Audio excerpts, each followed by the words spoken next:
Back once again दोस्तों, आज की कहानी जो एक्सप्लेन करने जा रहे हैं वो असल में दो बहनों की जज्बे की कहानी है। कैसे वो एक दूसरे के साथ छोड़े बिना मुसीबतों से लड़ती रही। कहानी की शुरुआत होती है नॉर्वे नाम के शहर से, जहाँ पर हम एक नदी को देखते हैं जिसमें ईडा जो कि बड़ी बहन है और तूबा जो कि छोटी बहन है, दोनों स्कूबा डाइविंग कर रही हैं। लेकिन तभी तूबा कहीं खो जाती है। उसकी बहन उसे बहुत ढूंढने की कोशिश करती है लेकिन वो कहीं दिखाई नहीं देती और इसके बाद वो शोर मचाना शुरू करती है। उसकी आवाज़ सुनकर उसकी माँ भागते हुए आती हैं और पानी में कूद जाती हैं और बड़े ही मुशक्कत के बाद तूबा उन्हें मिलती है। लेकिन आज उसकी जान जाते जाते बची थी। मॉम ईडा को बहुत सुनाती हैं और कहती हैं कि तुम इसकी बड़ी बहन हो, तुम्हें इसका ख्याल रखना चाहिए। ईडा भी अब सिर्फ 13 साल की है लेकिन उसे अपनी गलती का एहसास हो जाता है। वो सॉरी कहती है और दोस्तों यहाँ पर ईडा को पता था कि अगर गलती से कुछ अनहोनी हो जाती तो वो खुद को कभी भी माफ़ नहीं कर पाती और इसी वजह से उसने उस दिन के बाद कभी भी स्कूबा ड्राइविंग ना करने का फैसला किया। ये हादसा आज भी उसके दिलो दिमाग पर छाया हुआ है। वो कई रातों को इसी वजह से सो नहीं पाती। हालांकि 25 साल बीत गए हैं लेकिन सब कुछ वैसा ही है। एक बेटी भी है उसकी, जिसे सुलाने के लिए वो जाती है तो वो उसे कहती है कि माँ अभी आप स्कूबा ड्राइविंग कर सकती हो लेकिन आप नीचे क्यों नहीं जाना चाहती। वो उसे सच बताती है, उन्हें नीचे जाने से डर लगता है। पर उसकी बेटी बताती है कि उसकी टीचर कहती हैं कि उन्हें जिस चीज़ से डर लगता है उस चीज़ का उन्हें डट कर सामना करना चाहिए।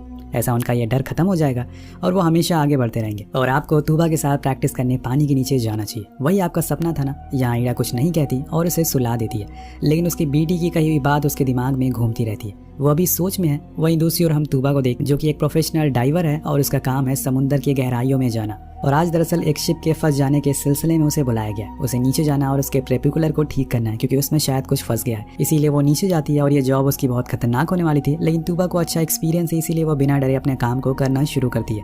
बड़े वाले फैन के पास जाकर उन्हें चेक करती है लेकिन वो तो पूरा सही था। इसीलिए वो दूसरे वाले के पास जाती है जिसके लिए उसे शिप के नीचे उसकी बॉडी में जाना था। वहाँ उसे असल में फ़ैन में कुछ जाली फंसी हुई मिलती है जिसको वो हटाने की कोशिश करती है और साथ में ऊपर ऑपरेटर से मजाक में कहती है कि तुम लोग ने इसे ऑफ तो करा है, अगर ये फ़ैन ऑन हुआ तो मेरा कीमा बन जाएगा। लेकिन दोस्तों यहाँ उसे जिस बात का डर था वही होता है। वो असल में फ़ैन मैनुअल मोड पर सेट था और उस जाल के हटने के बाद वो फिर से चलना शुरू हो जाता है। तूबा ऑपरेटर को बहुत गालियाँ दी और बाहर आने की कोशिश करती है लेकिन वो धीरे धीरे तेज़ होता जा रहा था। इसलिए वो अपना ऑक्सीजन सिलेंडर उतार कर फेंक देती है जो जाकर उस फ़ैन में फंस जाता है और उसकी जान जाते जाते बचती है। लेकिन ऊपर डेक पर आकर वो पायलट को बहुत मारती है और उसे बहुत सुनाती है लेकिन सभी लोगों से शांत कराते हैं। यहाँ वो अपने कटे हुए हाथों को देखती है जिससे वो उदास हो जाती है। लेकिन अगले ही पल हम उसे खुश देखते हैं क्योंकि आज ईडा उसे मिलने के लिए आ रही है और वो दोनों सालों बाद मिल रहे हैं और यही वजह है कि वो जल्दी छुट्टी लेकर निकल जाती है। उधर हम ईडा को देखते हैं जो एयरपोर्ट पहुंच चुकी थी और वहां पर तूबा उसका वेलकम करती है। जिसके बाद दोनों कार में बैठते हैं जहां पर उसे उसकी मां मिलती है जो उसे बेटी के बारे में पूछती है। दरअसल शादी के बाद ईडा स्वीडन में रहने लग गई अपनी बेटी के साथ, पर अब वो डिवोर्स देने वाली है। इसी सिलसिले में वो अपनी माँ से बात करती है। घर पहुंचने पर वो उसे झील को देखती है जहाँ पर वो घटना हुई थी। उसे बहुत अजीब लगता है लेकिन वो इग्नोर करके अंदर चली जाती है। तूबा के पास जाती है और उसे बताती है कि तुम वहाँ स्वीडन क्यों नहीं आती। क्लारा बार बार तुम्हारे बारे में पूछती है लेकिन यहाँ तूबा बताती है कि उसकी एक नई जॉब लग गई है फिलीपींस में जिसके लिए उसे अब कुछ दिन के लिए निकलना होगा, पर वो ज़रूर इसे मिलने के लिए आएगी। अब बातों ही बातों में स्कूबा डाइविंग करने का प्लान बना लेते हैं ये लोग और कहते हैं कि क्यों ना कल हम लोग साइड डाइविंग करें। तो ईडा कुछ नहीं कहती। अगली सुबह हम दोनों को ही समुद्र किनारे जाते हुए देखते हैं। यानी कि ईडा मान गई है। लेकिन जब वो कार से उतरती है तो हम उसके चेहरे को देखते हैं। वो बहुत डरी हुई थी। उसने कई सालों से डाइविंग नहीं करी लेकिन तूबा को अच्छी डाइविंग आती है इसीलिए वो उसे कुछ इंस्ट्रक्शन बताती है। जिसके बाद वो लोग वही पहाड़ किनारे एक टेंट लगाते हैं लेकिन इतने में वहाँ पर हल्की हल्की बारिश होने लगती है और तापमान गिर जाता है। ईडा वापस चलने को कहती है लेकिन तूबा उसे समझाती है कि टेंशन मत लो क्योंकि ये हर रोज यहाँ पर होती रहती है। तुम बस लंबी सांस लो और नीचे जाने के लिए तैयार हो जाओ। हम लोग 13 फीट से नीचे नहीं जाएंगे और 2 घंटे डाइव करेंगे। वो मान जाती है। जिसके बाद वो दोनों अपनी सारी किट को पहन लेते हैं और समुद्र की गहराई में उतर जाते हैं जहाँ पर उसे कुछ ऐसी चीज़ों का सामना करना पड़ सकता है जो कि बचपन से भी ज़्यादा खतरनाक है, उन्हें जिसके लिए शायद ईडा अभी तैयार नहीं है, इसीलिए वो घबरा रही है। वो दोनों नीचे उतरते हैं और तूबा आगे आगे चलती है क्योंकि वो इस जगह पर पहले भी आ चुकी है अपनी मॉम के साथ। लेकिन ईडा के लिए ये जगह बिल्कुल नहीं है। एकदम वो वहाँ पर पत्थरों को देखते हैं जो कि पानी से कट चुके थे और उसकी वजह से उन पर काफी अच्छे डिजाइन बन गए थे। तूबा ईडा को मास्क हटाने को कहती है लेकिन वो नहीं सुनती। वो उसे एक शाफ्ट के पास लेकर जाती है जहाँ पर मास्क की जरूरत नहीं पड़ती। तो तूबा मास्क उतार कर उसे दिखाती है और बताती है कि यहाँ पर देखो, यहाँ इस पत्थर पर मैंने हमारी मॉम का नाम लिखा है जब हम लोग यहाँ पर पहली बार आए थे। वो मास्क उतारती है और फिर देखती है। जिसके बाद वो उसे और भी बातें बताती है कि कैसे वो दोनों काफी मस्ती किया करते थे और ये बताते हुए खूब हंसती है। लेकिन ईडा के चेहरे पर स्माइल नहीं थी। वो इरिटेट हो रही थी उसकी बातों से। आखिर में उसका गुस्सा बाहर आ ही जाता है जब वो कहती है कि मुझे पता है कि तुम दोनों लोग काफी मस्ती करते हो, पर तुम्हें पता है जब मॉम का डिवोर्स हुआ तो मॉम ने तुम्हें अपने पास रख लिया और मुझे डैड को दे दिया। जिसके बाद मेरी लाइफ बहुत बोरिंग हो गई, तुम एडवेंचरस बन गई और तुम दोनों ने खूब एंजॉय किया। दोनों की बहस इतनी बढ़ जाती है कि वो अब चिल्ला चिल्ला कर बातें कर रही थी। लेकिन आखिर में तूबा बात को ठंडा करती है क्योंकि ये लड़ने की सही जगह नहीं है। जिसके बाद दोनों फिर से नीचे जाने लगते हैं। वहाँ तूबा उसे एक जगह रुकने को कहती है, लेकिन जैसे ही वो मुड़ती है उसे वहाँ 2 बड़ी शार्क दिखती है, जिसे देखकर वो डर जाती है और यहाँ से चलने को बोलती है। लेकिन तूबा कहती है कि वो बस हमें देखने के लिए आ रहे हैं, मैं अच्छे से जानती हूँ, तुम घबराओ नहीं। लेकिन ईडा को तो आपको पता ही है कि वो बहुत ज़्यादा घबराना शुरू कर देती है। पर तूबा देखती है कि वो दोनों शार्क वहाँ से डर कर चली गई हैं। उसे बहुत अजीब लगता है, लेकिन जब वो ऊपर देखती है तो वहाँ पर असल में कुछ बड़े पत्थर नीचे तेजी से आ रहे थे। तूबा उस पत्थर के नीचे आ जाती है और वो 13 फीट के बजाय 72 फीट नीचे चली जाती है और जाकर समुद्र की सतह पर रुकती है। अब ईडा ये देखकर बहुत परेशान हो जाती है और तूबा चिल्लाना शुरू करती है। तभी उसे डिवाइस में तूबा की आवाज़ आती है, जो उससे कहती है कि तुम टेंशन मत लो, मैं ठीक हूँ, लेकिन तुम्हें घबराना नहीं है क्योंकि इससे तुम्हारी ऑक्सीजन खत्म हो जाएगी। मैं जैसे बता रही हूँ तुम वैसे ही नीचे आती रहो। दोस्तों, वो अपनी उस लोकेशन को बताती है, जिसको फॉलो करते हुए ईडा नीचे आती है और वहाँ वो देखती है कि तूबा एक विशाल पत्थर के नीचे फंसी हुई है। पर वो जिंदा है और ठीक है, लेकिन उसकी ऑक्सीजन ज़्यादा देर तक चल नहीं पाएगी, इसीलिए उन्हें जल्दी से कुछ करना होगा। लेकिन सबसे बड़ी मुसीबत है कि उस पत्थर को हाथों से हिला पाना असंभव है, वो बहुत ही ज़्यादा भारी है। ये बात दोनों को अच्छे से पता थी। तूबा यहाँ पर अच्छे से बिहेव करती, क्योंकि अगर वो ज़्यादा परेशान दिखने तो ईडा भी डर जाएगी कि कहीं उसकी बहन को कुछ हो न जाए। लेकिन तूबा उसे शांत होने को बोलती है और कहती है कि देखो, मेरी तरफ मैं बिल्कुल ठीक हूँ, लेकिन अगर तुम ऐसे ही रोती रही तो हम लोग नहीं बचेंगे, क्योंकि कुछ ही देर में मेरी ऑक्सीजन खत्म हो जाएगी, तुम्हारी भी। इसीलिए सबसे पहले तुम शांत हो जाओ और मेरी बात ध्यान से सुनो। सबसे पहले तुम्हें मेरे बैग से एक लोकेशन मार्कर निकालना होगा, उसे खोलकर यहाँ पर लगा दो और मेरे आसपास लाइट को ऑन कर दो। वो ऐसा ही करती है। इसके बाद वो अपनी बात को कंटिन्यू करती है और बताती है कि तुम्हें ऊपर जाना होगा, लेकिन उसके लिए तुम्हें सीधा स्विम करके ऊपर पहुंचना होगा और इसके बाद वहाँ पड़े 2 ऑक्सीजन सिलेंडर को नीचे लेकर आना होगा। ईडा समझ जाती है, वो सीधा स्विम करती है। हालांकि ये खतरनाक हो सकता है क्योंकि इससे शरीर में बबल बनने लगते हैं जो कि दिमाग तक पहुंच सकते हैं और उसकी मौत भी हो सकती है, लेकिन इनके पास कोई ऑप्शन नहीं है।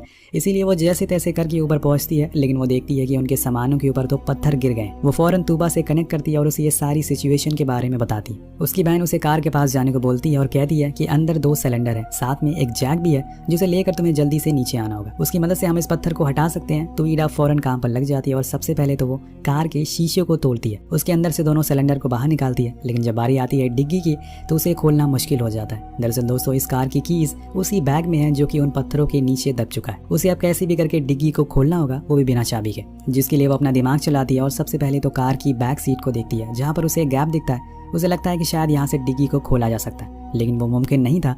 वो उस बैक सीट को ही फाड़ देती है और फिर उस डिग्गी तक जाने की कोशिश करती है, लेकिन उसके बीच में एक स्टील की परत थी जिसे फाड़ पाना असंभव था। वो कार में पड़े एक मैप को भी देखती है, लेकिन अभी उसके पास इतना समय नहीं है कि और चीजें कर सके, क्योंकि तूबा की ऑक्सीजन बस 15 मिनट में खत्म हो जाएगी। उसे फिलहाल तो ऑक्सीजन सिलेंडर देना होगा। वो दोनों सिलेंडर को लेकर नीचे जाने लगती है। पर दोस्तों, तभी वहाँ एक प्लेन गुजरता है, जिसे देखकर वो उसकी तरफ इशारा करती है और फ्लेयर भी चलाती है, लेकिन तब तक वो जा चुका था, पर उसकी आवाज़ अभी भी आ रही थी। शायद वो आसपास ही कहीं घूम रहा हो। ईडा वहीं खड़ी रहती है, लेकिन इतने में तूबा उससे कहती है कि उसकी ऑक्सीजन खत्म हो रही है, उसे कैसे भी करके नीचे आना होगा। यहाँ ईडा पूरी तरह से कंफ्यूज हो जाती है कि वो क्या करे, प्लेन के लिए रुके या फिर नीचे जाए। उसी चक्कर में उसके हाथ से वो सिलेंडर नीचे गिर जाता है और फिर क्या था, अब उसे नीचे जाना ही होगा, इसीलिए वो तुरंत नीचे उतरती है, लेकिन तब तक वो सिलेंडर गायब हो चुका था। उधर ऊपर वो प्लेन वापस आता है, लेकिन वहाँ किसी को ना देखकर वो चला जाता है। यानी कि दोनों रास्ते अब ईडा ने गवा दिए हैं। अब तूबा को ढूंढते हुए नीचे आ जाती है और उसे अपना मास्क पहना देती है और कहती है कि मुझसे वो सिलेंडर गुम हो गया है, इसीलिए तुम यहीं पर रुको, मैं आती हूँ। और यहाँ पर वो अपनी बहन के लिए अपनी जान की बाजी लगा देती है और बिना मास्क के उस सिलेंडर को ढूंढने के लिए चली जाती है, जो कि उसे थोड़ी ही दूर पर मिल भी जाता है, जिसे लेकर वो फौरन उसके पास जाती है और सबसे पहले तो उसका मास्क को खुद लगाती है, क्योंकि उसने बहुत देर से सांस को रोक रखा था।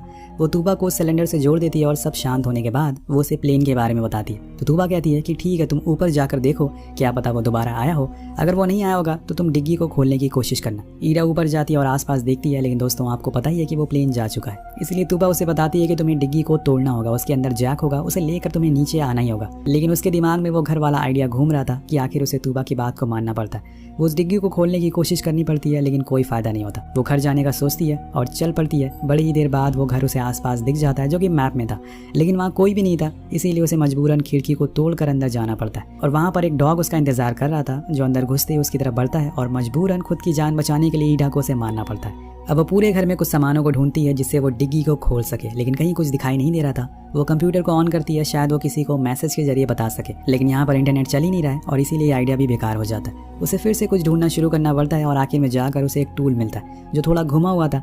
जाते जाते वो जगह लिख देती है कि वो 2 लोग यहाँ पर इस लोकेशन पर फंसे हुए हैं। मे भी उसके जाने के बाद यहाँ पर कोई आए उनकी मदद करने के लिए। अब यहाँ से वो सीधा अपनी कार के पास पहुँचती है और उस डिग्गी को उस टूल की मदद से खोलने का ट्राई करती है और फाइनली इस बार वो खुल जाता है। लेकिन अफसोस उसके अंदर ना तो कोई जैक होता और ना ही कोई स्टिपनी। वो पूरी तरह से टूट जाती है और वहीं बैठकर रोना शुरू कर देती है। अब क्या होगा, उसकी बहन बच पाएगी या फिर नहीं। ऐसे तो उसकी बहन मर जाएगी क्योंकि ये आखिरी सिलेंडर है जो उसने दे दिया। उसने पूरी उम्मीद छोड़ दी है। वो मायूस हो जाती है। उसका डॉग उसे ऐसे रोते हुए देखकर चुप हो जाता है। लेकिन तभी ईडा को अपनी माँ की याद आती है कि कैसे उन्होंने उसकी बहन की जान बचाई थी बचपन में। वो फिर से खड़ी उठती है और वहाँ लगे एक साइन बोर्ड को उखाड़ लेती है। फिर उसे नीचे ले जाने लगती है, शायद इससे कुछ काम बन जाए। जाते जाते उसे अपना छोड़ा हुआ ऑक्सीजन सिलेंडर भी मिल जाता है जिसमें 50% गैस बची थी। वो उसे लेकर नीचे जाने लगती है और तूबा के पास पहुंचकर उसे जैक ना मिलने के बारे में बताती है और कहती है कि मेरे पास ऑक्सीजन बहुत कम बचा है, इसीलिए मैं अपने साथ ये दूसरा सिलेंडर लेकर आई हूँ। लेकिन पहले हम इस पत्थर को हटाते हैं। वो उस लकड़ी से उस पत्थर को हटाने की कोशिश करती है, लेकिन वो पत्थर बहुत भारी था। यहाँ पर वो टस से मस नहीं हो रहा था और उधर ईडा का ऑक्सीजन भी खत्म होने लगता है। वो दूसरे सिलेंडर को लगाने को कहती है, लेकिन वो देखती है कि उसका वाल्व टूट चुका है और इसी वजह से उसमें पाइप नहीं लग सकती है, यानी कि जो ऑक्सीजन है अब उसे उसी में काम चलाना होगा। तूबा भी अब परेशान होने लगी है कि ये उनका आखिरी चांस है। ईडा बताती है कि उसके पास 4 या 5 मिनट की ऑक्सीजन बची है, इसीलिए उन्हें जो करना है जल्दी करना होगा। तूबा सबसे पहले शांत होने को बोलती है और फिर से कोशिश करने के लिए कहती है। लेकिन दोस्तों इस बारी तो लकड़ी ही टूट जाती है और साथ में तूबा की सारी बचने की उम्मीदें भी। लेकिन तूबा कहती है कि मेरे पास एक आइडिया है, क्यों ना हम उस लोकेशन बैलून को इस पत्थर के नीचे रख दें, जिसके बाद जब उसमें हवा भरेगी तो ऊपर जाएगा और ऐसे में वो पत्थर हिल जाएगा। अब वो ये चीज़ भी ट्राई करते हैं, लेकिन ये भी काम नहीं आता। सब कुछ बर्बाद हो चुका था, कुछ भी सही नहीं हो रहा था इनके लिए। जो भी इन लोगों ने ट्राई किया वो किसी काम का नहीं था। आखिर में ईडा फैसला लेती है कि वो यहीं उसके साथ रुकेगी, क्योंकि ऐसे वो उसे अकेला छोड़कर नहीं जाएगी। दोनों बहन रोना शुरू कर देती हैं। ईडा ने यह गलती पहले भी करी थी, अब फिर से वही गलती उसे दोबारा हो गई। लेकिन तूबा उसे मना करती है और ऊपर जाकर मदद ढूंढने को बोलती है, जो होगा देखा जाएगा। लेकिन यहाँ पर सबसे बड़ी दिक्कत है ऑक्सीजन, जो कि इनके पास नहीं है।